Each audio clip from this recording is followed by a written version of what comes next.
Nagbabalik na naman ang inyong tagapaglingkod ng mga balita at pawang katotohanan lamang. Naging mainit nga na usapin sa mundo ng social media. Talaga naman na hindi nga makakawala itong siguting ng norte na ito. At least ang tanas na ito matapos ngang lumutang at sumuko nga ang kanilang runner ng pulburo. Dito nga natin makikita na talagang sandamakmak nga nagkaso ang haharapin ni Lisa Tanas at Kuting ng Norte matapos talagang lumabas ang mga testigo ang kanilang mga runner ng pulburon. Ayon nga sa kanila ay isa-isa na silang pinapatahimik dahil nga talagang nabubuking na ang kanilang mga pagproprotekta sa mga pulburon. Ayon nga kay Kuting ng Norte na talagang hindi nga sila ang mastermind at protektor ng pulburon at walang iba kundi ang mga Duterte.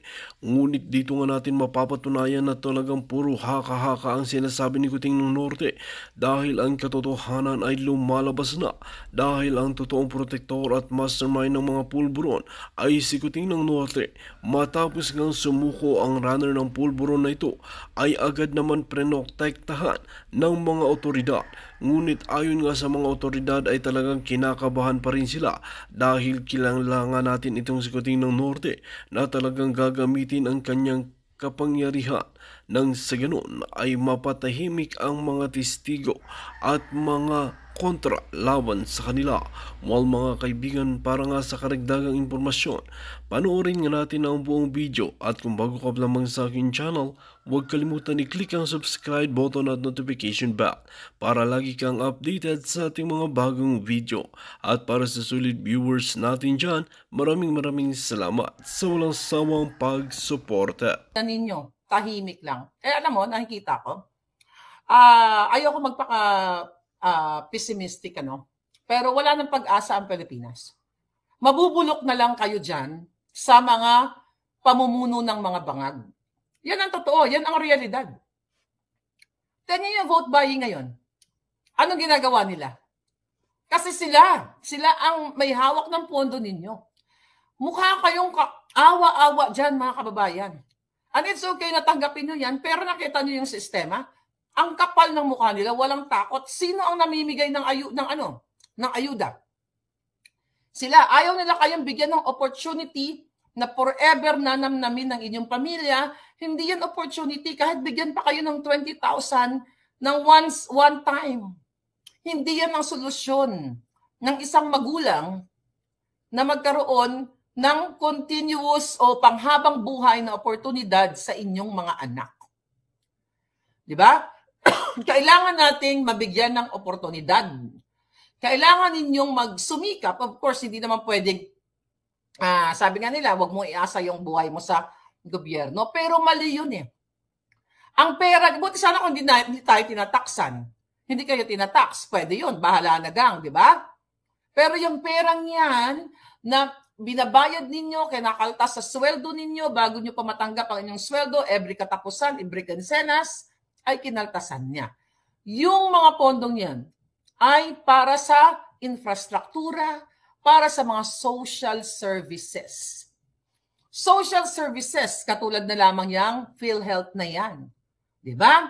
So kung ikaw ay may sakit at hindi ka gagamutin, patay ka kaagad sa labas pa lang ng ospital o bago ka makarating dahil walang ambulansya. Imbis na ipambili ng ambulansya ang mga pinagtatagtag-tagtag nila pang vote buying na yan. Bawat barangay na kapag may nasaktan doon, di ba, may hinimatay, may inatake sa puso, madala kayo kaagad. O tingnan nyo sa Zamboanga, namatay yung 3 dahil sa ayuda na yan. Yan yung hindi pwedeng hindi mo sabihin, dakdak ka ng dakdak, Marlica. O magtrabaho kayo. Umaasa kayo sa gobyerno, Anong pinagsasabi nyo? Kinukuha ng gobyerno ang bawat tax. The moment bumili ka ng sardinas, nataksan ka na. Di ba? Walang katapusan ito. Kaya kung gusto nyo talaga na mabuhay kayo o hindi ba kayo naaawa sa mga lolo't lola nyo? Na namatay na lang. O hindi, yung mga lolo natin ngayon, wag na yung mga namatay. Nakikita niyo yung mga lolo't lola nyo, hindi man lang nakatikim ng masarap na buhay sa Pilipinas. Hindi naman, ang mga nakakatikim lang yung mga mayayaman na mga kawatan. At itong mga mayayamang kawatan na ito, okay? Sila ay kasabwat ng mga bangag administration o yung mga bangag na politiko na magnanakaw. 'Di ba? Nakikita niyo ba? Alam niyo ako, every time na ano ko sa reel, nakikita ko yung mga lola na diyan na nagabalakintol, 'di ba? Nagabalakintol sang nagbebenta pa ng walis at 70s, 80s nagduko-duko na si lola, 'di ba? Nag-ano na, uga-uga ano yan? Uga-uga what is uga? Ano sa Tagalog? Ugod-ugod. Gaugod-ugod na si lola, gabaston na. Gabaligya gyapon sa mga walis tingting.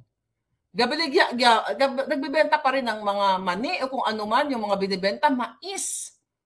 Tapos titignan mo yung mga lola ninyo. Kaya kayo diyan, lahat ng mga nanonood sa akin, at ng OFW, pag mayroon kayong mga lola, bigyan nyo na ng magandang buhay ang inyong mga lola hanggat, dahil konti na lang ang oras nila. Doon talaga ako naaawa, mga kababayan. Kasi, ano bang ugat nito? Talamak na pangangawat sa gobyerno. Tignan nyo, ang dami palang pera. Libo-libo, binibigay sa inyo dyan. Pangbili ng boto. Nakita nyo? Tapos walang ginawa si Bangag. How much more? Ito, gamitin nyo yung utak nyo. Kung kita nyo ang lumabas, libo-libo na pera. Ilang milyon kaya o bilyon ang pumasok sa bulsa ng mga buwaka ng inang yan. Kaya sabi ko nga, I'm not being pessimistic, pero lubog na ang Pilipinas kung mahal. Kawawa kayo dyan kung hindi kayo maninindigan. Kawawa kayo dahil kayo ang nagsasakripisyo sa kalsada na bako-bako. Okay? Kayo ang nagsasakripisyo sa mga tulay na mga bumabagsak. So, recently, di ba, yung tulay dun sa norte. Kayo ang sumasakripisyo pagdating ng bagyo. Kayo ang binabaha. Alam mo, ilang baha ang naranasan ko sa buhay ko. Alam mo, pag binalikan ko ang buhay ko nung kami ay mga binaha, diba? Alam mo yung paglilinisin mo yung mga ilalim ng mga like lang mga lamesa o kung yung bahay ninyo ay may ano tawag dyan? May silong, di ba? Tignan mo pumapasok lahat yung mga dumi and everything. Isinusumpa ko yung panahon na yon. Isinusumpa ko, kaya di naman ako palangga, nagsumikap ako sa buhay kasi gusto ko makatakas sa kahirapan. Pero hindi nga tayo pare-pareho. We have different personalities, different pathways na gustong daanan. Parang ang kape. Ito ang sinasabi ko. Parang kape na, basahin nyo, mild, mild, medium, and strong. Okay? So yung mga mild, okay, na hindi masyadong sobrang adventure, adventure na katulad ko, na katulad mo, yung mga nasa Pilipinas, sila dapat dapat nga, hindi na nga tayo umaalis eh. Kung nilalaan yung pera na pinambayad dyan sa inyo, pinambili sa botos ninyo, itong eleksyon na to, mga kababayan, kahit kayo ay mild personality, na nakapag-aral naman, o kahit hindi ka nakatapos pero may skills ka, magkakaroon ka ng opportunity dyan sa Pilipinas. Okay? Magkakaroon ka ng oportunidad. Hindi mo kailangan mang ibang bayan. Yan yung katotohanan. Pero dahil ninakaw ni Marcos Jr., ninakaw ni Lisa Tanas, ang putang inang yan, ninakaw yung pera ninyo, lahat ng mga hinayupak na yan, saan ka ngayon magtatrabaho? Dahil wala kang oportunidad. Ba? Saan ka magtatrabaho? Kung engineer ka, kung mayroon dapat itinayo na istruktura dyan sa probinsya nyo, di lahat mabibigyan ng opportunity, construction worker, engineers, lahat, kung ano pa man ang profesyon ninyo o kung ano man, mason, foreman, kung ano man yan. Diba? Eh wala kayo pare-parehong trabaho dyan sa probinsya nyo kasi walang build. Kaya sabi ko sa inyo, mabubulok na lang yung mga mild, nanay na katulad nyo, yung iba, o yung mga tatay, excuse me, at paulit-ulit na lang yung buhay nyo. Pagising nyo sa umaga, papasok kayo. Diba? Magpapanday kayo, like construction worker, magtitinda kayo sa palengke. Forever na lang kayo magtitinda sa palengke. Hanggang sa magkaupod-upod na yung mga daliri ninyo. Alam niyo, naranasan ko magtinda. Kinuwento ko na yun sa inyo. Naranasan ko magtinda. Nagtinda kami sa palengke. 3 years ba? Kung hindi nakita yung mall. You know? Di ba sinabi ko na sa inyo, yung mga kuko ko, mga palangga, pero minsan yung kuko ko may uling-uling pa rin, no? O, yan, no? Mahaba-haba. Yung mga kuko ko, nang nagtinda kami sa palengke, may uling, may mga mantika, kung ano-ano. Basta, syempre lahat kasi yun, binibenta mo. Binagbabalot kami ng uling, nagbabalot kami ng sibuyas. Lahat na lang binabalot namin para kumita ng pera. Those were the days. How many years ago? That was 20-something years ago. Ngayon, mga kababayan, long story yun eh. For 3 years na kami nagtinda-tinda ng bonggang-bongga. Pero, you know, I realized, sabi ko, ay, yung beauty ko hindi pampalengke. Pang Hollywood yung alindog ko. Sayang naman yung aking narating sa buhay, di ba? Sayang naman ang diskarte ko kung uubusin ko lang yung energy ko sa palengke sa pagbabalot ng uling. I'm not saying, okay? Kasi marami dyan sa mga palengke na yumaman talaga kayo. Pero kasi nga, iba-ibang landas tayo, iba-ibang pathways tayo. I am talking dun sa mga nagtitinda sa palengke na kumikita lang na ngayon, 1,000 piso lang, di ba? Mamumuhunan, bibili ng sibuyas, ng bawang, ibabalot-balot ni Inday, tapos ilalako dyan sa palengke, tapos magkano niya kikitain, 700 o 1,000, 4 ang anak niya, tapos yung asawa niya kunyari, may sakit or whatever, o invalido, o tamad lang, o ano man. Sana hindi tamad. Di ba? Paulit-ulit na lang yung buhay. Pagising mo, ganun-ganun na lang. Minsan, pagising mo, wala ka pang asukal at saka kape. Di ba? Kasi naranasan ko yan. Ito, real story to. Kaya ako, dahil nga mahilig ako sa kape, pinamper ko yung sarili ko. Di ba? Pag feel ko magpaka 70s, 80s, meron tayong gamit. Pag feel ko magpaka primitive, meron tayong takore. Pag feel natin ang pangyaman-yamanan, o di ba? Although hindi ito ang pinaka-latest ngayon, ayan, magbubro tayo niyan. O di ba? Gagawa tayo diyan. O pag feel mo naman ang mag-instant, o kukuha ka lang. So at least, di ba, pag gusto mo mag-caramel macchiato, social ng konti. I'm not saying this dahil mayabang ako. Pinamumulat ko kayo na ang buhay, di ba, pwede pang magbago. Alam niyo, natatandaan ko, nung bata kami, dahil sa kahirapan niya ng buhay, gigising ka, bibili ka ng kape. Sino nakaranas sa inyo? Bumili ka ng pisong kape sa tindahan. Yung nakabalot sa plastic. At nagtindahan din pala kami. Lahat ng negosyo namin, lugi. Dami kasi nangungupit ng panahon na yon. Buiset. Alam niyo yung sachet ng kape, di ba? Alam niyo yun, hanggang ngayon meron pa yan. Piso. Yung ginaganon sa kandila. Kung susunugin mo para i-sealed mo na ganyan. Meron kami yan, nagtinda-tindahan din kami. At yan din, pagising mo sa umaga, uutusan ako ng nanay ko, bumili ka muna ng kape doon. Pisong kape, pisong creamer, pisong asukal.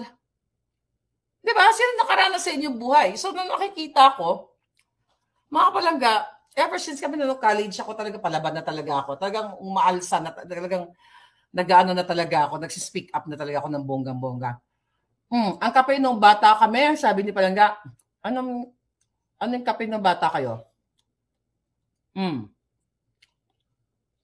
Sabi ni Raven Mode, yes, napag-usapan natin yun kahapon, yung pera, yung kalahating, yung 441 million sa Cebu na nasa kote. Tignan natin kung sino yung mga yun. O baka kay Lisa Tanas din yun at naharang lang, hindi na timbrehan yung mga polis. Pero because today is Mother's Day dyan sa Pilipinas, ako, we'll talk about motherhood at yung, we'll talk about motherhood at yung ikukumpara natin yung buhay bilang nanay, itong kape pinag-uusapan natin, at syempre, yung ating, tawag dito, pakikipaglaban sa buhay. So, sobrang laban ko sa buhay. Okay? But of course, with my palangga, di ba? Talagang back in college days, mahirap ang buhay. So, talagang kailangan natin lumaban bilang nanay. Pero sa atin sa Pilipinas, mahirap maabot ang kapalaran natin lahat. Kapag ang gobyerno ninyo ay what? Kawatan. Di ba? Bigas na kape, sabi ni Ma'am. Yung lola ko. Ginagawa din yan, yung sinasangag yung Pero batang-bata pa ako noon sa probinsya. Sinasangag yung tawag yan, yung bigas. Tapos pakukuluan, tapos yun nga, ilalagay sa panty ni Lola o kaya sa medyas. Mahirap ang buhay, ah. Hi, Charlene! How are you? See you. See you in Canada. Naku, hindi na tayo natuloy dyan, ha? Si Palangga Sandra. Happy Mother's Day sa inyong dalawa. Sa inyong lahat. So, ngayon, if you talk about life, tanong niyo si Marlica, ano pa ba gusto ni Marlica sa buhay? Hindi pa ako mayaman. Mahirap pa rin ako katulad ninyo. Nag-level up lang ng konti yung buhay. I mean, hindi na yung katulad ng dati na pakilo-kilo ng bigas o pasasi-sasi ng kape. Ngayon, pwede kang bumili ng kape. Yung iba nga na-expired na lang, di ba? Ang ibig ko sabihin, may choice ka to pamper yourself. Sa Pilipinas, kayo dyan, may choice ba kayo? Kasi kahit masipag kayo, wala kayong opportunity eh. Di ba? Wala kayong opportunity. Ngayon, ang dayaan. Uulit na naman, wala kayong gagawin. Kung hindi kayo kikilos, at isigaw ninyo, kayo mismo na nakatanggap ng ayuda, na document nyo naman. Kung hindi kayo maninindigan, hindi kayo kikilos, hindi nyo pa managutin ang COMELEC at ang mga bangag, then, mga kababayan, it's your life. It's your choice. Forever kayong ganyan ang buhay ninyo na kahit magaling kayo, masipag kayo, wala kayong oportunidad. Ang mga Pilipinong pumupunta ng ibang bansa hindi naman tatamad-tamad, na walang oportunidad sa Pilipinas. Pagdating sa Europa, sa Amerika, sa Asia, nagdo-double job, triple job. Kasi ginaganahan siya eh. Ay, pwede pala ako magtinda na ganito. Ay, pwede pala ako mag-sideline na ganito. Ay, pwede pala. Ang daming opportunities. Kaya kahit na ikaw ay hindi nakapagtapos ng pag-aaral, pagdating sa ibang bansa, may oportunidad ka. Ay, sa Pilipinas, buwa ka ng Genimes. Graduate ka ng 4-year course. Walang tatanggap sa'yo kasi wala na. Diba? Wala ka nang matatrabuhan. Diba recently, ipinagmalaki ni Bangag. Nabigyan na natin ng 350,000 jobs ang mga Pilipino. Pero hindi mo nga ginamit ang utak mo sa sinabi ni Bangag na 350,000 jobs. Unang-unang laway lang yun. Sabi ko nga dyan sa vlog ko, ilan ang gumagraduate? Ilan ang returnees? Ibig sabihin yung mga worker returnees na nagpahinga lang, tapos bumabalik, naghahanap uli ng trabaho, ilan yan kada taon?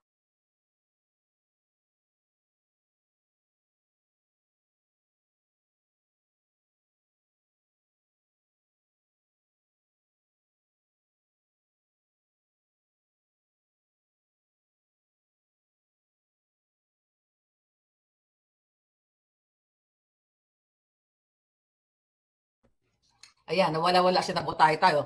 Ipinagpalagay nyo na lang na 1 million ang nangangailangan trabaho. Ang ipinagmalaki ni Bangag, 175 a year. Ito ay hindi pa supported ng documents. Kasi laway lang ang sinabi niya. So ilan ang jobless na bagong graduate? 175, 825. Yan ba yung bansa na gusto nyong galawan, mga nanay ko, mga mother like me? Diba? Nawala nga ako, baby. Yung ko, may nagsabotage siguro. Yun yung sinasabi ko. Alam mo, kasap ko yung mga friends ko, yung mga dito, awang-awa sila dyan sa Pilipinas. Kawawa naman yung, sa totoo lang, wala man ako mga luxury things in life. Diba? I have shelter, I have car, I have mga damit na ibibenta ko na nga dahil yun ang iba, hindi ko na nasusuot. Bilhin nyo ha. Amoy Maharlika, bilhin nyo yung damit ko. Para sa bayan. Ngayon, ang ibig ko sabihin, ano pa ba ang hilingin ko sa buhay?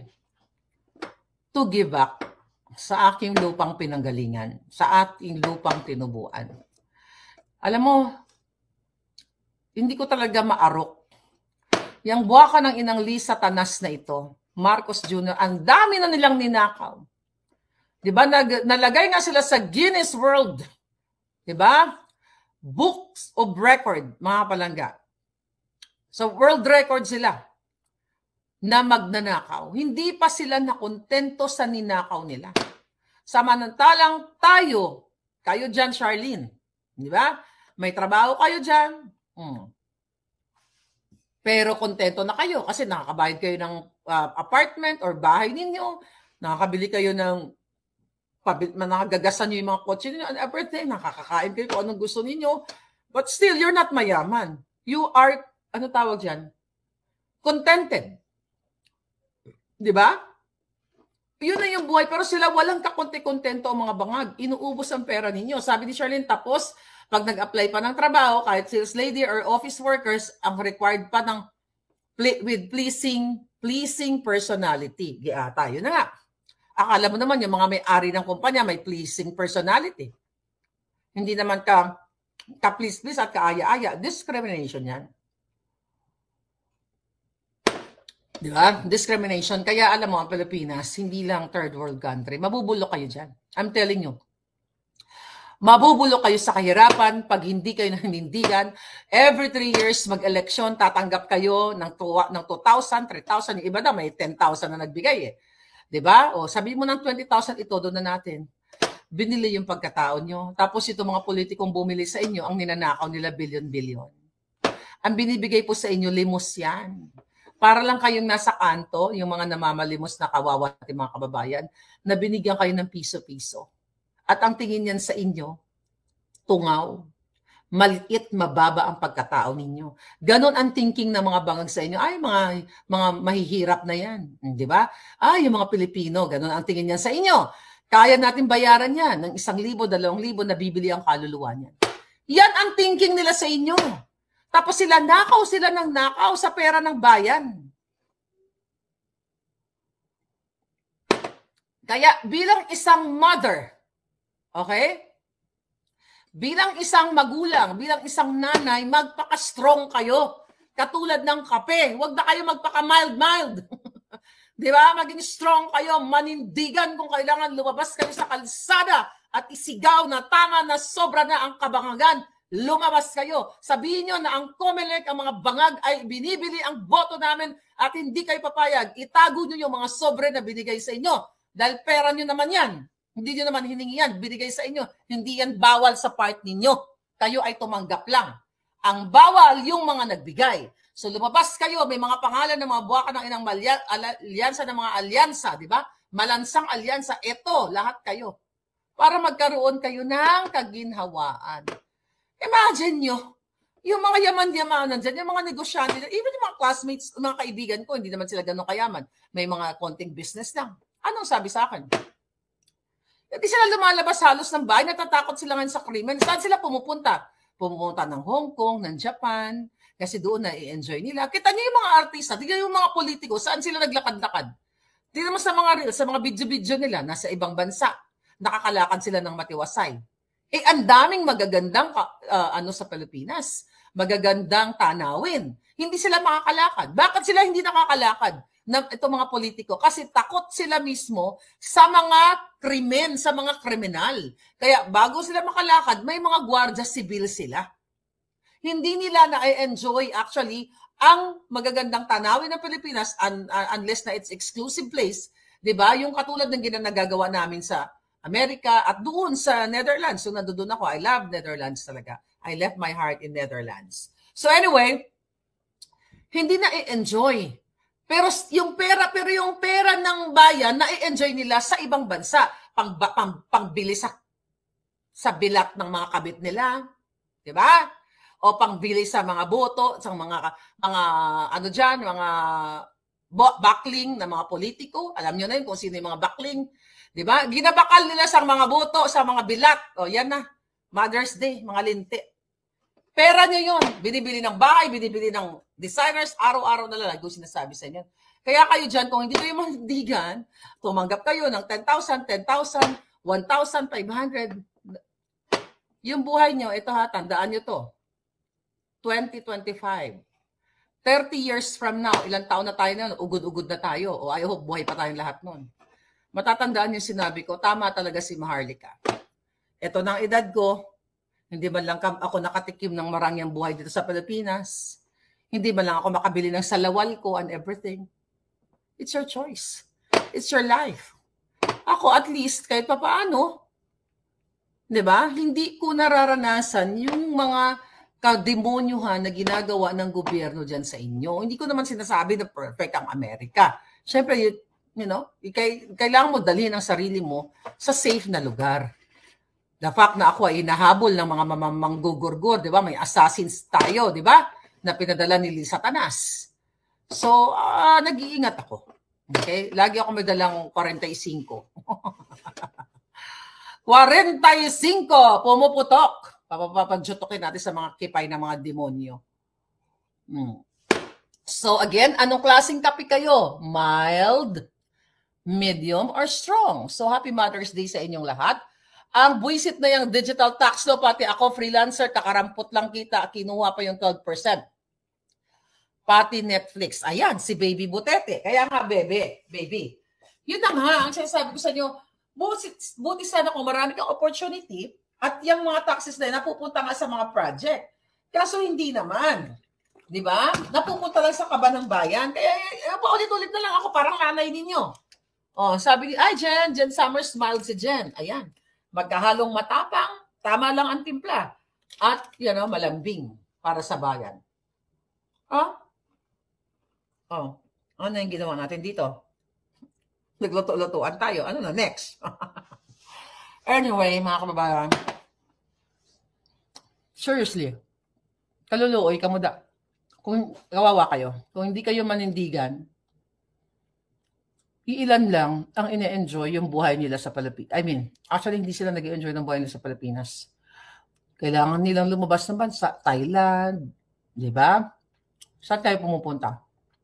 Bago pa kayo pumunta ng Thailand, naharang pa kayo sa airport.